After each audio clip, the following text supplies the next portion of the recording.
नमस्कार। प्रादेशिक समाचार के साथ मैं नूतन लकड़ा। पहले मुख्य समाचार। प्रधानमंत्री नरेंद्र मोदी ने सभी को 2 अगस्त से 15 अगस्त तक अपनी सोशल मीडिया प्रोफाइल पिक्चर्स में तिरंगा लगाने का सुझाव दिया है। झारखंड विधानसभा में आज चालू वित्त वर्ष के लिए 3,436 करोड़ 56 लाख से अधिक का पहला अनुपूरक बजट पेश किया गया। मौसम विभाग ने रांची, हजारीबाग, चतरा, देवघर सहित कई जिलों में वज्रपात को लेकर येलो अलर्ट जारी किया है और भारत और वेस्टइंडीज के बीच दूसरा T20 अंतर्राष्ट्रीय क्रिकेट मैच आज से सेंट किट में खेला जाएगा। और अब समाचार विस्तार से। प्रधानमंत्री नरेंद्र मोदी ने सभी को 2 अगस्त से 15 अगस्त तक अपनी सोशल मीडिया प्रोफाइल पिक्चर्स में तिरंगा लगाने का सुझाव दिया है। आकाशवाणी से कल मन की बात कार्यक्रम में प्रधानमंत्री ने कहा कि आजादी के अमृत महोत्सव के तहत 13 से 15 अगस्त तक स्पेशल मूवमेंट हर घर तिरंगा का आयोजन किया जा रहा है। इस जन आंदोलन का हिस्सा बनकर 13 से 15 अगस्त तक अपने घर पर तिरंगा जरूर फहराएं या उसे अपने घर पर लगाएं। उन्होंने कहा कि तिरंगा हमें जोड़ता है, हमें देश के लिए कुछ करने के लिए प्रेरित करता है। केंद्रीय संस्कृति और सूचना तथा प्रसारण मंत्रालय की ओर से 22 जुलाई से हर घर तिरंगा कार्यक्रम शुरू किया गया है। आजादी का अमृत महोत्सव के तहत देशवासियों में देशभक्ति की भावना जागृत करने और राष्ट्रीय ध्वज को सम्मान प्रदान करने के उद्देश्य से यह कार्यक्रम शुरू किया गया है। अब हर घर की छत पर शान से फहरेगा तिरंगा, गुनगुनाए जाएंगे नव विकास के गीत, आन बान शान का प्रतीक राष्ट्र ध्वज तिरंगा। आइए आजादी के अमृत महोत्सव के पावन अवसर पर इस स्वाधीनता दिवस हर घर फहराते हैं तिरंगा और लेते हैं भव्य और सशक्त भारत के निर्माण का संकल्प। आइए हर घर फहराएं तिरंगा। झारखंड विधानसभा में आज चालू वित्त वर्ष के लिए 3,436 करोड़ 56 लाख से अधिक का पहला अनुपूरक बजट पेश किया गया। वित्त मंत्री रामेश्वर उरांव ने पहला अनुपूरक बजट सदन के पटल पर रखा। सदन की कार्यवाही 2 बजे तक के लिए स्थगित कर दी गई है। इससे पहले पहली पाली में सदन की कार्यवाही हंगामे के कारण बाधित हुई। बीजेपी विधायक राज्य को सूखा घोषित करने की मांग को लेकर वेल में उतरे और नारेबाजी की। विपक्ष के विधायकों के प्रदर्शन को लेकर संसदीय कार्य मंत्री आलमगीर आलम ने कहा कि सुखाड़ को लेकर सरकार गंभीर है और आज दूसरी पाली में इस विषय पर चर्चा की जाएगी। हंगामे के कारण सदन की कार्यवाही 12:30 बजे तक के लिए स्थगित कर दी गई थी। प्रधानमंत्री नरेंद्र मोदी ने स्वर्ण पदक जीतने पर अचिंत शेवली को बधाई दी है। श्री मोदी ने एक ट्वीट में कहा कि अचिंता ने इस विशेष उपलब्धि के लिए कठिन परिश्रम किया है।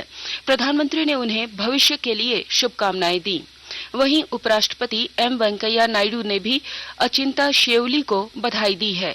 एक ट्वीट में श्री नायडू ने कहा कि वे अचिंता शेवली के शानदार प्रदर्शन से अभिभूत हैं। उन्होंने कहा कि राष्ट्र को उनकी उपलब्धि पर गर्व है।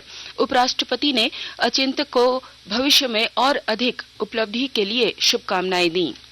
झारखंड उच्च न्यायालय के अधिवक्ता राजीव कुमार को कोलकाता पुलिस ने गिरफ्तार कर लिया है, जिसके विरोध में झारखंड एडवोकेट एसोसिएशन ने कार्य बहिष्कार की घोषणा की है। उनका कहना है कि जब तक राजीव कुमार को रिहा नहीं किया जाता है तब तक हमारे अधिवक्ता कार्य का बहिष्कार करेंगे।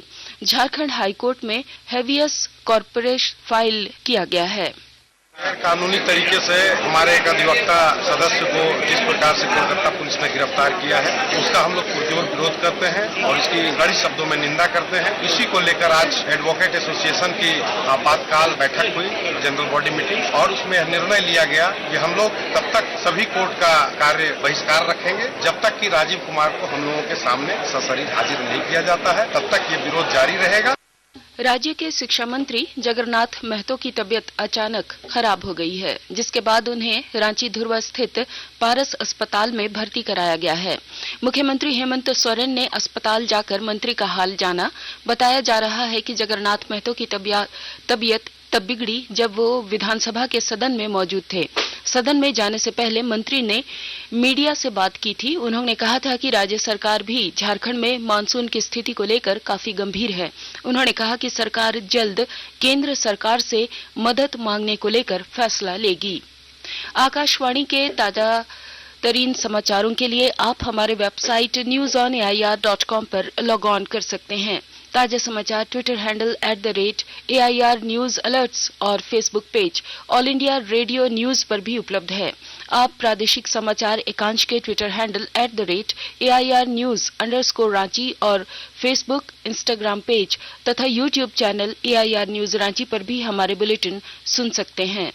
प्रादेशिक समाचार आप आकाशवाणी रांची से सुन रहे हैं और अब पेश है कोरोना से बचाव के कुछ संदेश। चलो मिलकर एक शुरुआत करें, चलो एक फैसला आज करें, मास्क नहीं तो टोकेंगे, कोरोना को रोकेंगे, चलो एक वादा करते हैं, चलो कुछ वादा करते हैं, मास्क नहीं तो टोकेंगे, कोरोना को रोकेंगे। भारत सरकार द्वारा जनहित में जारी। कोविड-19 से बचाव और सुरक्षित रहने के 3 उपाय। मास्क लगाएं, 2 गज दूरी है जरूरी, सुरक्षित दूरी रखें, हाथ और मुंह साफ रखें। प्रादेशिक समाचार में आपका एक बार फिर स्वागत है।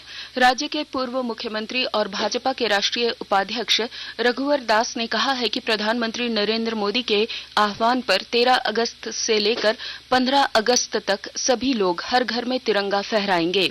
जमशेदपुर के सिद्धगोड़ा स्थित सूर्य धाम मंदिर में जलार्पण के बाद श्री दास ने ये बातें कही। सूर्य मंदिर के संरक्षक और पूर्व मुख्यमंत्री रघुवर दास के साथ 30,000 से अधिक श्रद्धालुओं ने बाबा भोलेनाथ को अर्घा के माध्यम से जल अर्पित किया। हर घर तिरंगा अभियान को पूरा करने में हजारीबाग के सुदूरवर्ती गांव की महिलाएं भी इन दिनों लगी हुई हैं। 30 दीदियों का समूह तिरंगा झंडा के साथ तैयारी कर रहा है। विस्तृत ब्यौरे के साथ हजारीबाग संवाददाता। हर घर तिरंगा अभियान को पूरा करने में हजारीबाग के सुदूरवर्ती बरही की बेंदगी गांव की महिलाएं इन दिनों लगी हुई हैं। महिलाओं को झंडा बनाने के लिए JSLPS मुख्यालय की ओर से कपड़ा एवं अन्य सामग्री उपलब्ध कराया गया है। महिलाओं का कहना है कि हमें आज इस बात को लेकर बेहद फक्र है कि हम तिरंगा झंडा अपने हाथों से बना रहे हैं। हमारे हाथ का बना तिरंगा झंडा अब हर घर तिरंगा कार्यक्रम के तहत घरों का शोभा बढ़ाएगा। तिरंगा झंडा बनाने पर हम लोगों को कुछ कमाई भी हो जाएगा। महिलाओं का कहना है कि 30 सदस्यों का हम लोग का समूह है जो दिन रात काम में लगे हुए हैं। 10,000 झंडा हम लोगों को तैयार करके मुख्यालय को भेजना है। हजारीबाग उपायुक्त नैन्सी सहाय भी बताती हैं कि इस कार्यक्रम से महिलाओं के आर्थिक रूप से सबल भी होंगी। गौरव प्रकाश, आकाशवाणी समाचार, हजारीबाग। देवघर के बाबा मंदिर समेत राज्य भर के शिवालयों में जलाभिषेक के लिए भक्तों की भीड़ उमड़ रही है। सुबह 3:38 पर बाबा वैद्यनाथ मंदिर के कपाट भक्तों के लिए खोल दिए गए। इससे पहले सरदार पांडा ने बाबा की प्रातःकालीन पूजा की। इस सोमवार व्यवस्था में थोड़ा बदलाव किया गया है। एकल की जगह दोहरी कतार चलाई जा रही है। इससे कतार को लंबा नहीं होने दिया जा रहा।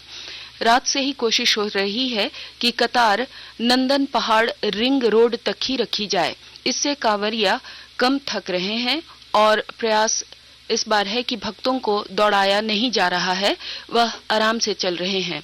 वहीं अर्घा से जलार्पण हो रहा है। शिव भक्तों की कतार 60 किलोमीटर लंबी लगी हुई है। जिला प्रशासन को उम्मीद है कि शाम तक 3 लाख भक्त देवघर पहुंचेंगे।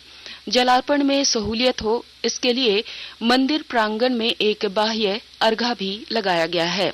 प्रशासन और पुलिस के वरीय अधिकारी रात भर व्यवस्था को बनाए रखने को भ्रमण कर रहे हैं। खूंटी जिले के अमरवेश्वर धाम में सावन की तीसरी सोमवारी पर जलाभिषेक के लिए भक्तों का तांता लगा है। विस्तृत ब्यौरे के साथ हमारी खूंटी संवाददाता।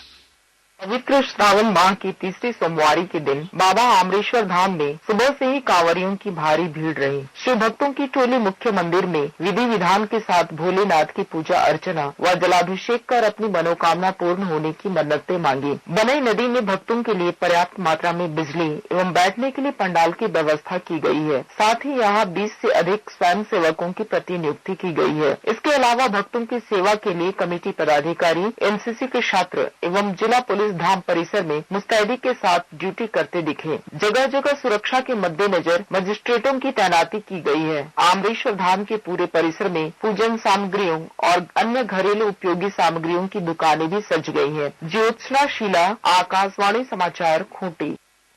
मौसम विभाग ने चतरा, देवघर, गिरिडीह, लातेहार, पलामू, गढ़वा सहित कई जिलों में बारिश के साथ वज्रपात को लेकर येलो अलर्ट जारी किया है। मौसम विभाग ने लोगों से सतर्कता बरतने को कहा है। भारत और वेस्टइंडीज के बीच दूसरा T20 अंतर्राष्ट्रीय क्रिकेट मैच आज सेंट किट्स में खेला जाएगा।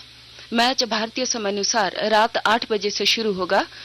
भारत 5 2020 मैचों की श्रृंखला में 1-0 से आगे है। पहले T20 मैच में भारत ने वेस्टइंडीज को 68 रन से हराया था। राज्य और केंद्र शासित प्रदेशों में अब तक केंद्र की निःशुल्क और राज्यों की सीधी खरीद श्रेणी में 195 करोड़ 63 लाख से अधिक कोविड रोधी टीके उपलब्ध कराए गए हैं। स्वास्थ्य मंत्रालय ने बताया कि अब भी 7 करोड़ 23 लाख से अधिक टीके राज्यों और केंद्र शासित प्रदेशों के पास बचे हुए हैं। भारतीय सूचना सेवा के 1999 बैच के वरिष्ठ अधिकारी अखिल कुमार मिश्रा ने आज पत्र सूचना कार्यालय एवं प्रादेशिक लोक संपर्क ब्यूरो रांची के अपर महानिदेशक का पदभार ग्रहण कर लिया है। राज्य में कोरोना के कुल सक्रिय 1117 मामलों में रांची के 326 मामले शामिल हैं। पिछले 24 घंटों में 47 नए मामले मिले, जबकि 70 लोग संक्रमण मुक्त हुए हैं। गोड्डा जिले में जगह जगह कोविड के बूस्टर डोज का टीकाकरण किया जा रहा है। गोड्डा नगर में बूस्टर डोज टीकाकरण सेंटर बनाया गया है। स्वास्थ्य प्रबंधक ने बताया कि कोविड वैक्सीनेशन सेंटर पर टीका दिया जा रहा है। लोगों में जागरूकता फैलाने के लिए अब डोर टू डोर जाकर इस अभियान को चालू किया गया है। और अब अंत में मुख्य समाचार एक बार फिर। प्रधानमंत्री नरेंद्र मोदी ने सभी को 2 अगस्त से 15 अगस्त तक अपनी सोशल मीडिया प्रोफाइल पिक्चर्स में तिरंगा लगाने का सुझाव दिया है। झारखंड विधानसभा में आज चालू वित्त वर्ष के लिए 3,436 करोड़ 56 लाख से अधिक का पहला अनुपूरक बजट पेश किया गया। मौसम विभाग ने रांची, हजारीबाग, चतरा, देवघर सहित कई जिलों में वज्रपात को लेकर येलो अलर्ट जारी किया है। और भारत और वेस्टइंडीज के बीच दूसरा T20 अंतर्राष्ट्रीय क्रिकेट मैच आज सेंट किट्स में खेला जाएगा। इसके साथ ही आकाशवाणी रांची से प्रादेशिक समाचार का ये बुलेटिन समाप्त हुआ। नमस्कार।